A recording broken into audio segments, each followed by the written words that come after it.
Hello guys, আসসালামু আলাইকুম। এই কবিতার খোপটা বিক্রি করবো গাইস। কত টাকা যাবে কমেন্ট করে জানিয়ে যাবেন। দেখতে পাচ্ছেন গাইস, এই কবিতার খোপটা আমি 1200 টাকা হলে বেচবো গাইস। কিনছিলাম 1500 টাকা দিয়ে কিনছিলাম গাইস। দেখতে পাচ্ছেন এই যে কবিতার খোপ।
তো গাইস দেখতে পাচ্ছেন আরেকটা খোপ নিয়ে এসেছি আপনাদের মাঝে।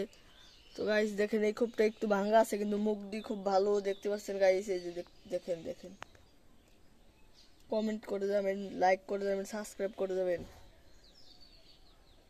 আশা করি এরকম ভিডিও আরো আপনাদের দিব।